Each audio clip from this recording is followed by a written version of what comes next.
live streaming show on Football House Updates. We are coming to you live from the Secretariat of the Gambia Football Federation.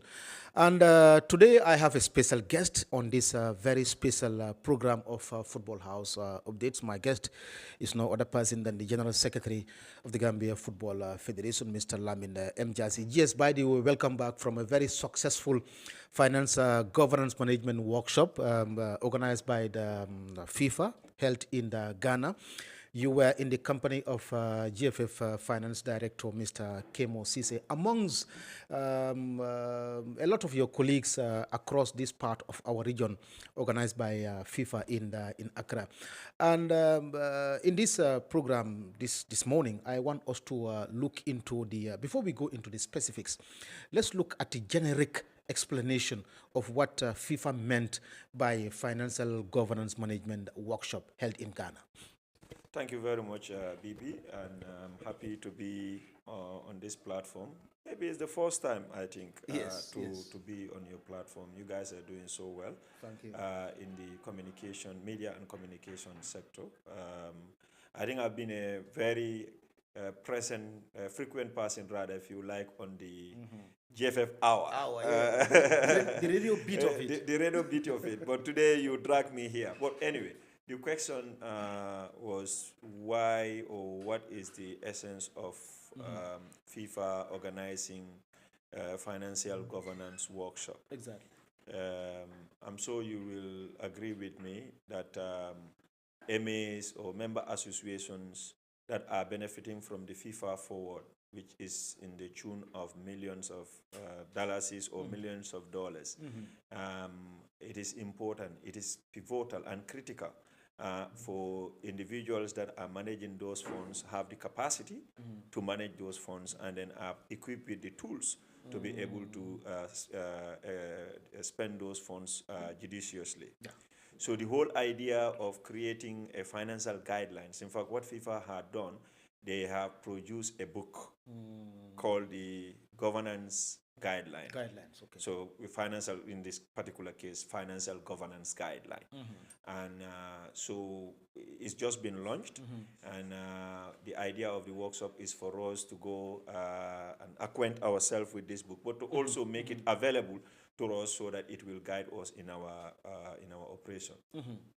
Also, what FIFA had done recently is that they create a platform, Okay. one step up, if you like, Okay. where all the capacity building initiatives are on that platform. They call it the FIFA Campus. Wow. Now you will have the financial guideline workshop, and then you have the FIFA Masters, the FIFA Law Diploma.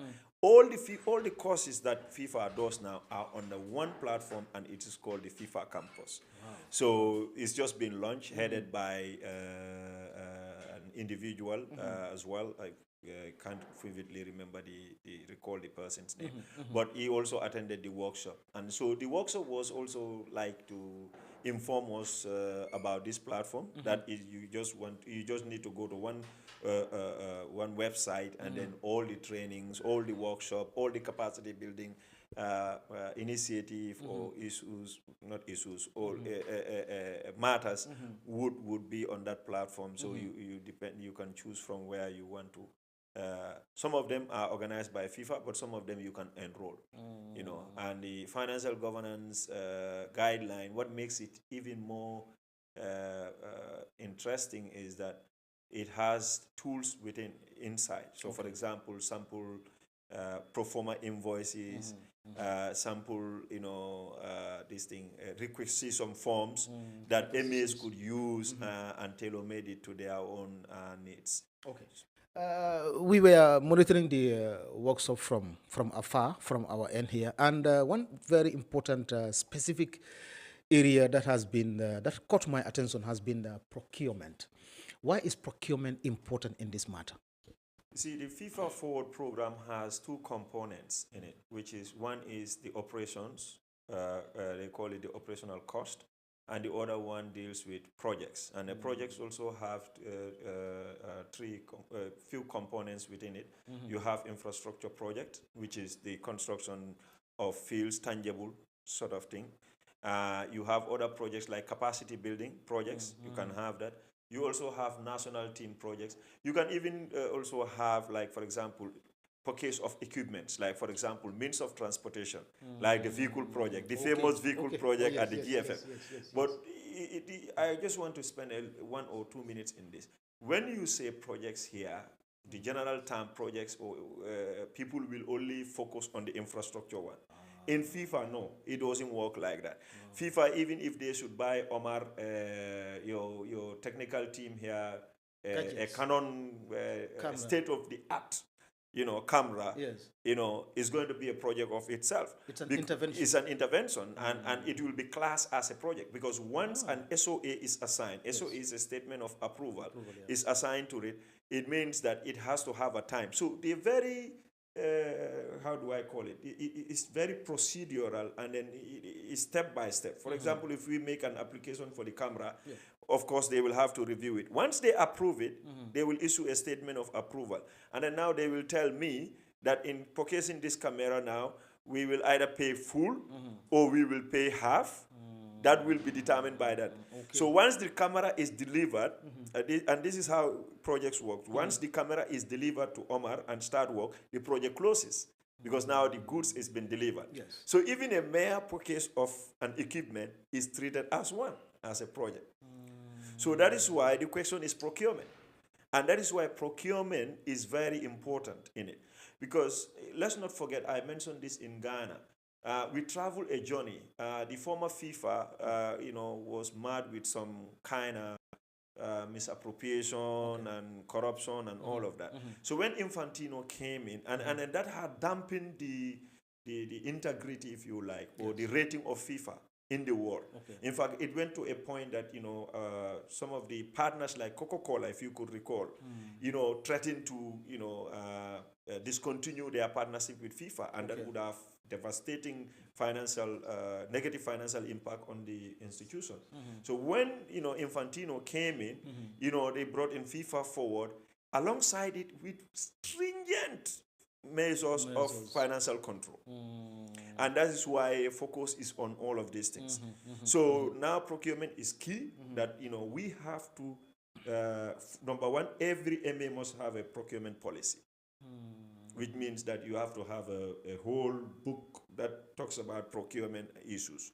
When do you want to, if you want to procure an artificial turf, what are the steps to take? Just to maybe break it down for people, that in the regulation, the FIFA forward regulation, it is very clear that, for example, for the layman, sort of, if you're going to do a project that is more than 300,000 US dollars, you must tender it. That must be tendered. Now, if you're going to do a project or any activity that is less than 50,000, these are all procurement policy procedures. Exactly. You just need 3 quotes. But that is just in the regulation. Now, when you drill down to best practices. Yes, best practice. When you drill down to the nitty-gritties of that, then you now know that when you want to buy something, you need an invoice, pro forma invoice, requisition, all those processes. Like, for example, if you BB want to, like, let's go back to the camera again. You want to get a camera for Omar for your a GFF update, state-of-the-art camera. You must have to do that requisition first to me, to the General Secretary. General Secretary must determine whether, yes, this is actually a need for the Football Federation. Once that is approved, then you get into the other realms of the procurement process, where you need to get an invoice. That invoice need to be evaluated. If the camera is more than the threshold of this thing, then it has to be tendered, depending on how many cameras you want. Maybe you want 10 cameras. So if you need 10 cameras now, you have to tender it on a newspaper. Suppliers must bid for it. You must open the bid, and then there must be an evaluation, technical evaluation. The procurement committee must look into it, make recommendation to the ESCO or to the projects and contracts committee. It is approved. Once it is approved, then you go back to another realm, implementation of that. So the procurement is huge, but I'm just trying to just break it down so that those who are watching will understand. When you just say procurement, one word, but we can expatiate on that for the whole day here, and this, all of these things is to trace the processes before you buy something, before you procure something, what are the laid down steps, or what steps have you taken? You know, and this is what FIFA wonder. When they come for auditing, any equipment that you buy and any projects that you implement, that's why you will hear auditors when they come here, they will ask for procurement policy. Yes, They yes, will ask. yes. That is the essence of it. So that is another. That was a key area that we was emphasized. I would look at we look at what new mechanisms were put across. Hence, you know, the implementation of this FIFA Forward and FIFA Money cuts across all member associations. What is applicable here may be different from what is applicable elsewhere. But you gave a very important interview to a Ghanaian tabloid, you know, who selected you out of the lots for that interview. And when I spoke to the editor-in-chief, Maxwell, he told me that it's because of your inputs. And you made something very important, that there is no one size fit for all. Explain. Thank you very much. Well, yes, I was selected among the General Secretary to give that famous interview. And I can tell you that the interview, I think, is more popular in Ghana than in the Gambia. Yes, I think yesterday you also spoke with I spoke to Maxwell. because for the Ghanaians, or for they felt that I spoke for them. I spoke for Africa. Yes. If you listen to the interview and understand what I'm trying to say, for the Ghana, I think he said that yesterday, that you know, your General Secretary did not just speak for himself or the Gambia, he spoke for Africa. Bibi, FIFA is a huge organization. Yeah. It's big, it's massive. FIFA is bigger than the United Nations because we have more members than them. Than the UN. Than the UN.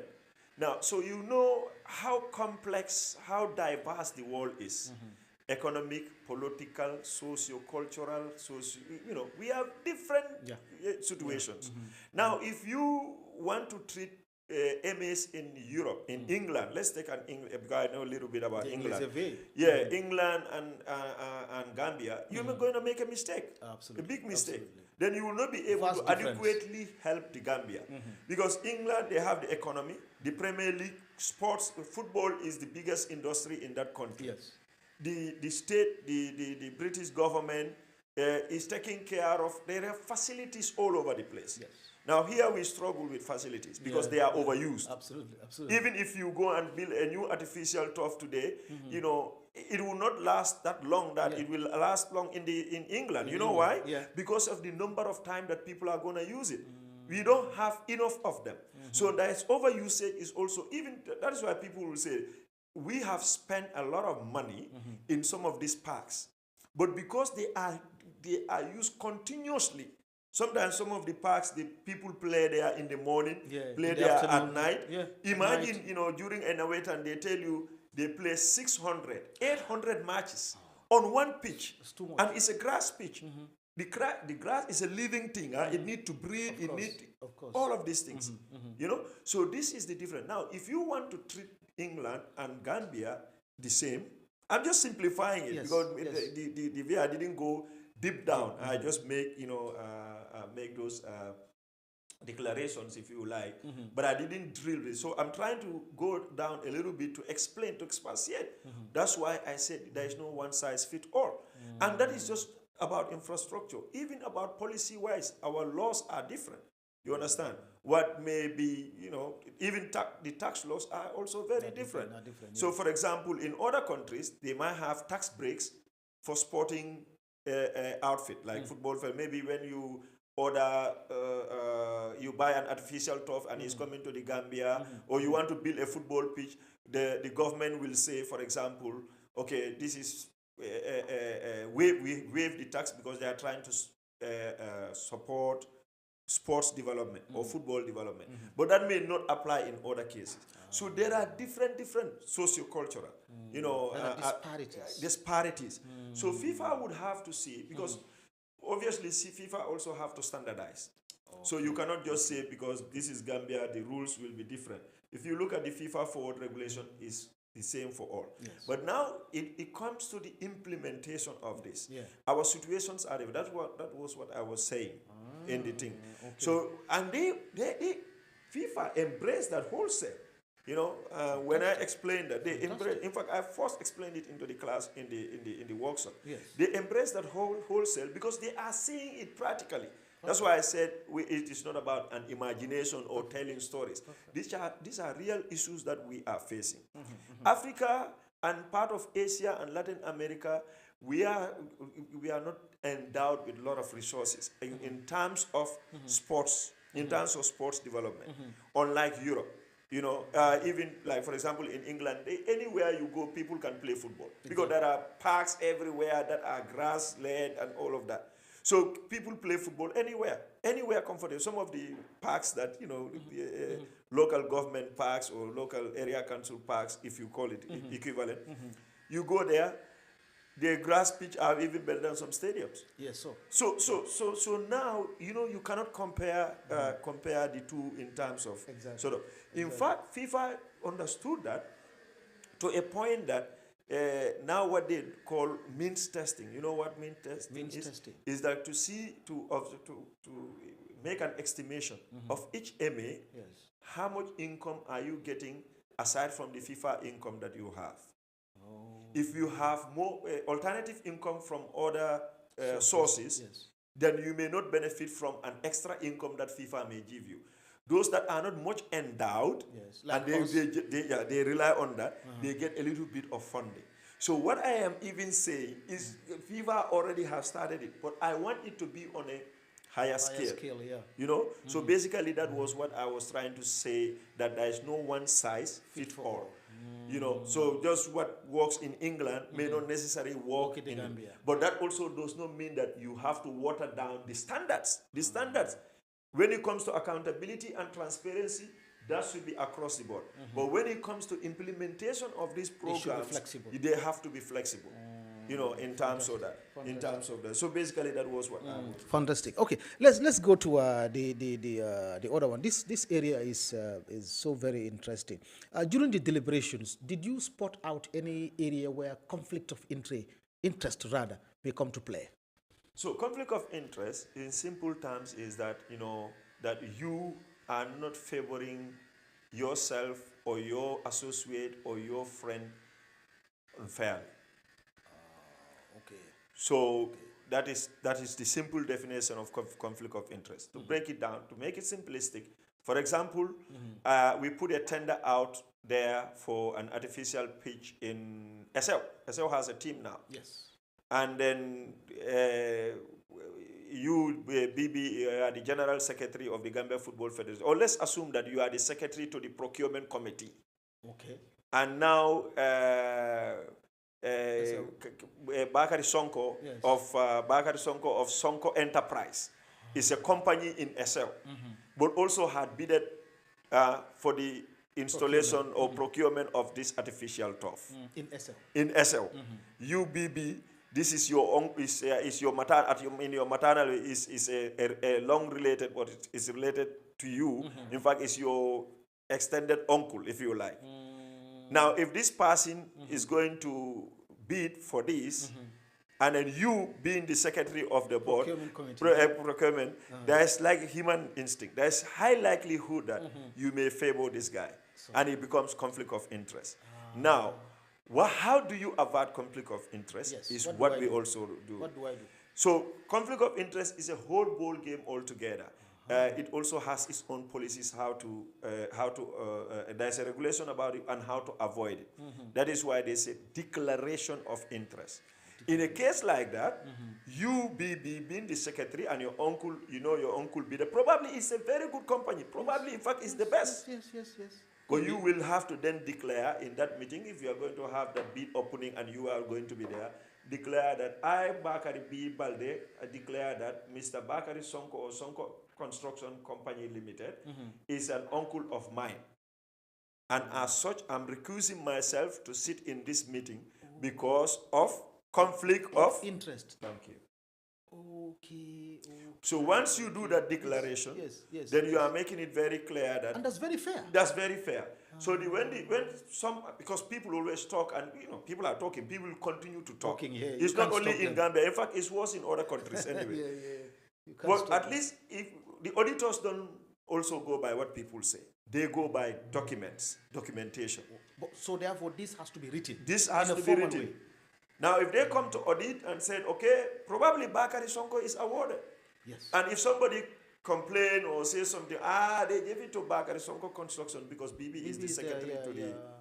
Then auditors will... And they all come from Auditors SL. are also following our pages. They are reading stuff. They will say, really? okay, but Mr. BB actually did a declaration that this company is... and he did not attend that meeting. Oh, thank you.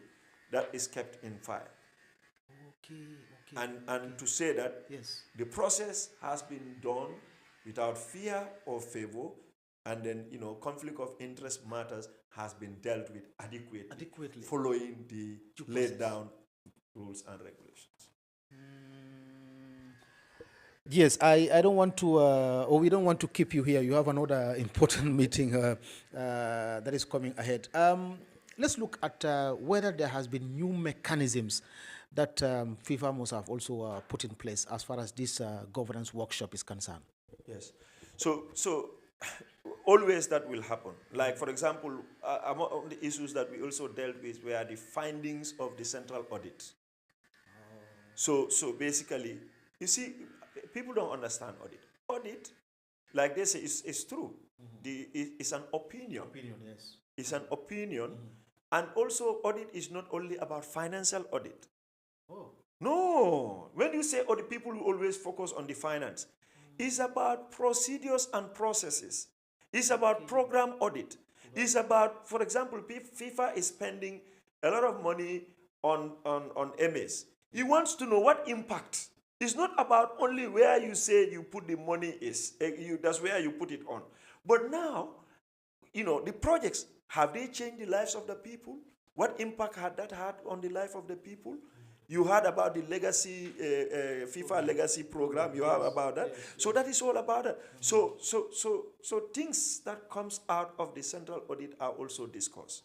Because normally what happens is if there are findings of the central audit, those findings then are discussed with member associations. And sometimes member associations have explanations for that. For example, now cash payment. Let's talk about cash payment. Okay. In Europe, probably you can do away with cash payment completely. Really? Yes, because they have the means. But the economic system is digitalized. Yes, it is. You see the point? That is why there is no one size. You see my one size fit all is coming again. But in here, in Gambia, it's now that Wave and other things are coming. Yeah. But how many institutions are even using Wave to transfer money? Mobile money is in other parts of Africa, but it's not here. Understand? Yeah. So when you want to organize, let's not go let's not be sophisticated about it. Let's talk about our league matches. Okay. You want to take security in there, you want to take Red Cross in there. Red Cross need to really fuel their vehicle and all of that. Do you have to, on a daily basis, do that 500 transfer to their bank account for them to go and cash? No. Probably they don't have the manpower to go there and do that. So what we end up doing it, you end up have to, someone from the federation would have to go and pay them after the match. Do you understand? Okay. So that is an issue of cash payment. Now you will engage with the, Mr. Jase, well, I know that there is a little degree of cash payment in your federation. This cannot be avoided. However, we want to reduce it. Explain. Then I will tell them why that cash payment was done. And now, in fact, we had a case like that. And then they said, okay, fantastic, you are very right. And then they themselves, I put it to them. What are you going to do? I always say this, those who even say, if the government doesn't give you money, don't register for the national team. But return the question to that individual and tell, if you were the president of the Gambia Football Federation, what will you do? And they will struggle. They will always struggle. So, and they realize that, like the mesos that you are, what new meso, which is that? New meso is that if that is going to be the case, GFF has to develop a tool to say, we paid to SL, a Sex United team manager, or we pay to the referee manager for the referee's refreshment, like the water they drink and all of that. Exactly, yeah. And the referee manager will sign for you to say, and that go into the file, to the payment vouchers and all of that. If the auditors come and say, 500 was given to, 500 was spent on referee's refreshment. However, it was received by the referee's manager who had signed. So there's a trace. They follow the money. They want to know where the money goes to. The whole idea is they want to know where the money goes to, you know. So, and the only way to do that is through proper documentation. So those are new methodology measures that they said. The whole idea about avoiding cash payment is not with the Football Federation alone. It's a global phenomenon that when you do And it's not when you only do akin to the Gambia. no when you do cash payments that much it open doors for it's a risk. It's a risk.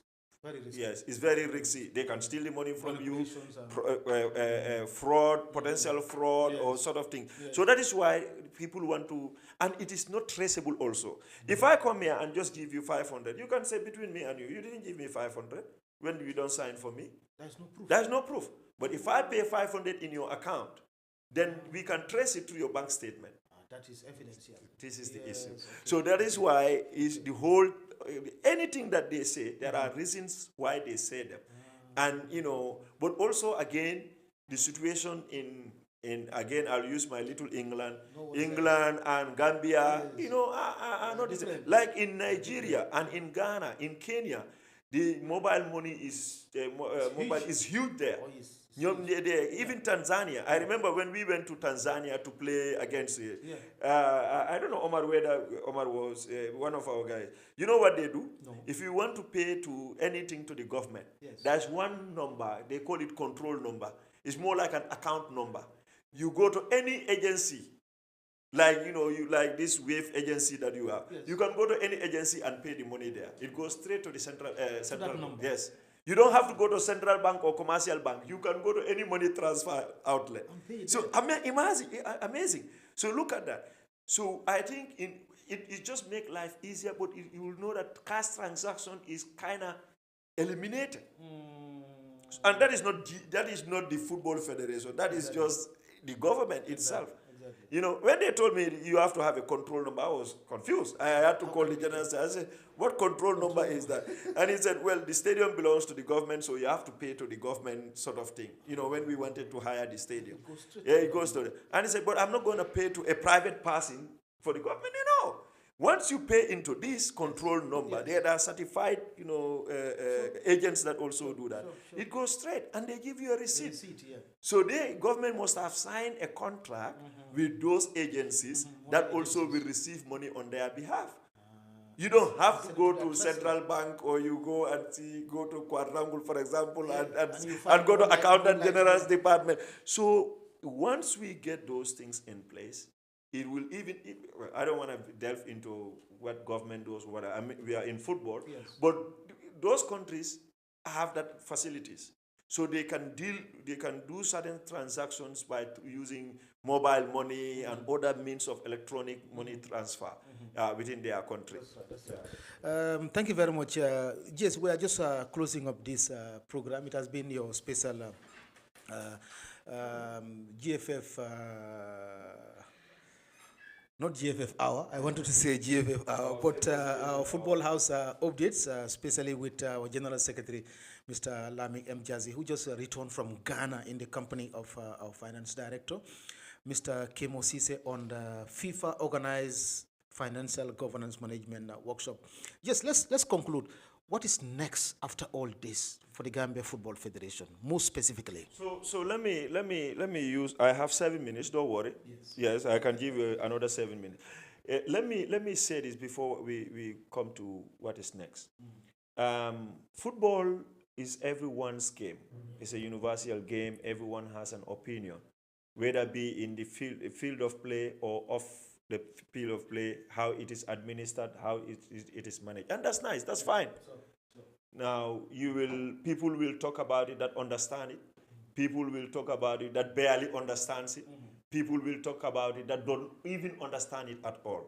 But that's the beauty of the game. That's why they said it's a beautiful game. Football has the potential of uniting people.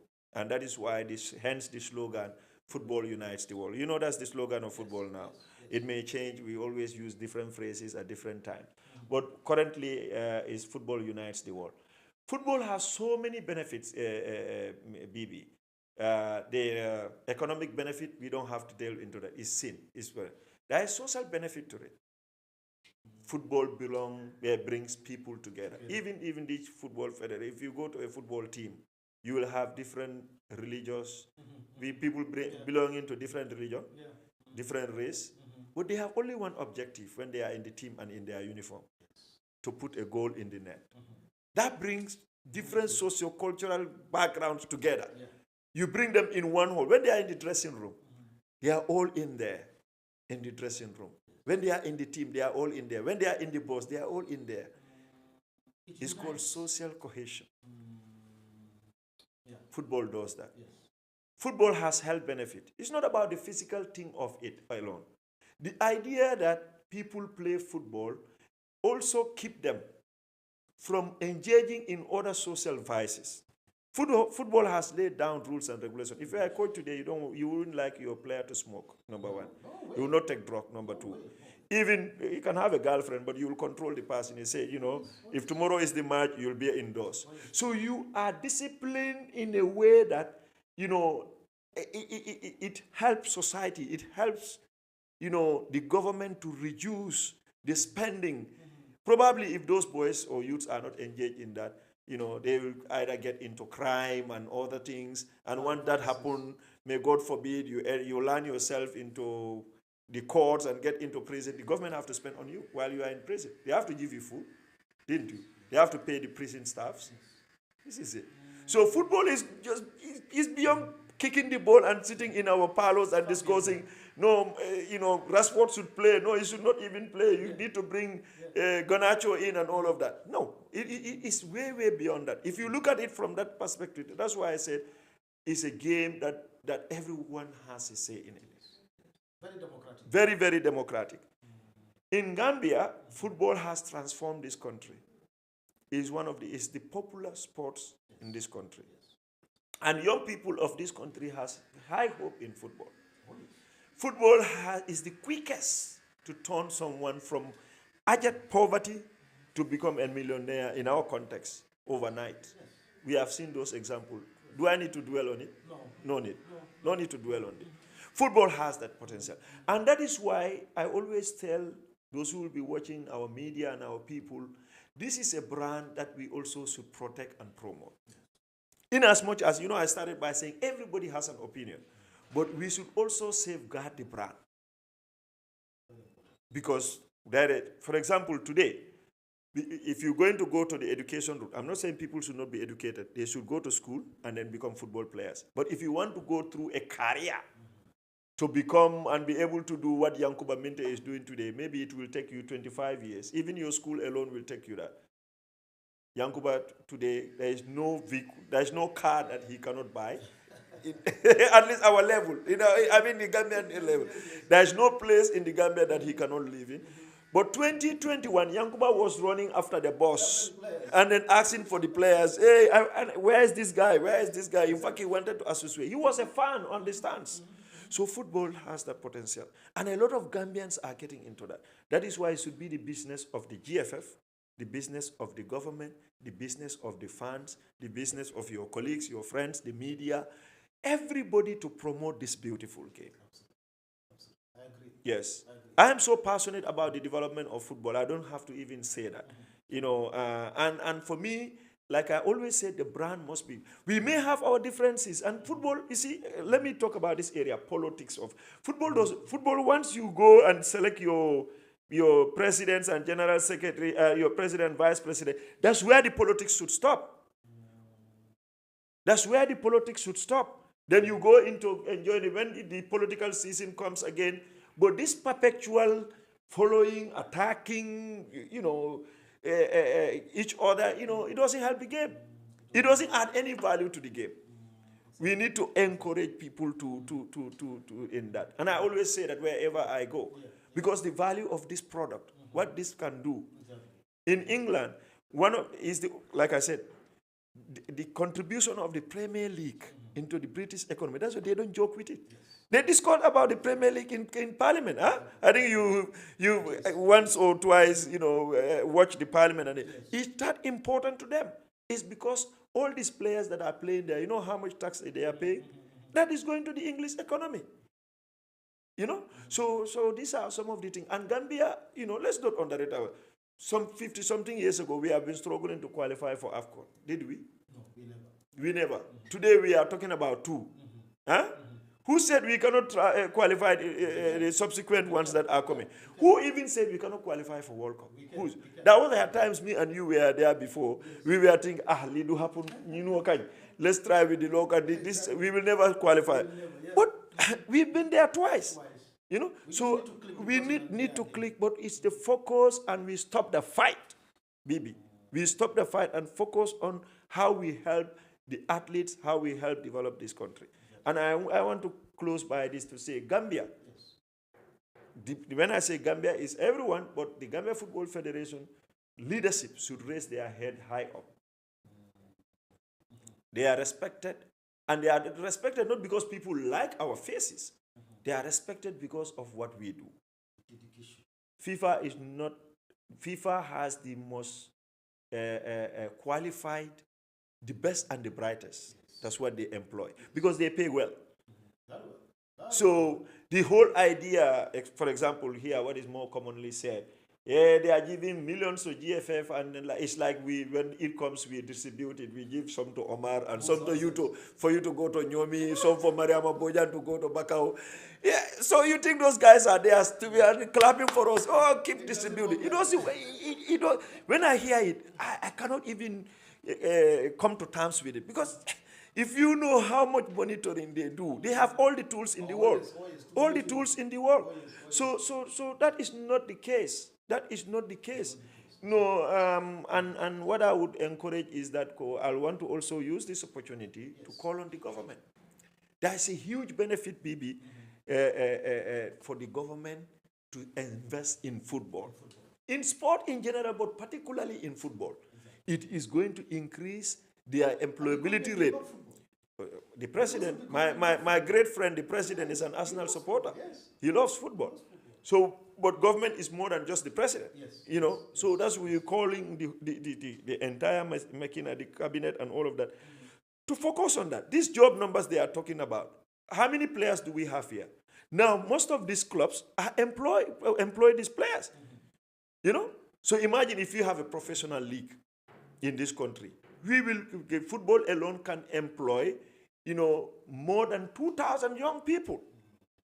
And then when they employ them and train them, they can export them to the. How many times do I sign an attestation for players going out? So BB, so basically, what is next for us is huge. But also, as far as this training is concerned, is that we will want to also do a step down. In fact, this is one of them. Now I've come here and I explained in detail why we went there to have this program, because finance becomes the business of everybody. It looks like, in fact, Gambian fans are more interested in the finance. So that is why I said we have nothing to hide. That's why anytime you call me and say, yes, let's talk about finance, I am even happy to talk about finance because I know how much we struggle, to make things happen. So this is one of them. Obviously, we will also have a senior management meeting. In fact, we had one yesterday. We will have subsequent one. And when the financial guidance is already published, is available online, we will share it. And I'm sure we will go to our radio program as well. We will drill down. Probably I'll bring the financial manual. I'm sure Bolong will be willing to understand what is in there. So, but that is it. We will also share it with clubs. We would like clubs also to do the same. Because they are a reflection of us. Once the clubs are also doing things right, it will reflect on the Gambia Football Federation. On that note, I thank you. Thank you very much. That has been the General Secretary of the Gambia Football Federation, Mr. Lamin M. Jassy. We can't have all from him. This is just a synopsis of the program, FIFA Financial Governance Management Workshop, held in Ghana, where he attended together with our Finance Director, Mr. Kemo Cisse. We'll have more of this in our subsequent programs, but more so on our radio program tomorrow at West Coast Radio 2. It has been your host, Bakari B. Balde, and in the company of my General Secretary, Lamin M. Jassy. Omar Toure, Master Planner, has been in charge of our studio operations. Mariama Koma has been also responsible for the camera, and Mariama Bojang has been my floor manager. Until then, we come your way. Bye from us. Thank you so much. Yes, thank you. Thank you very much. Are we good to talk?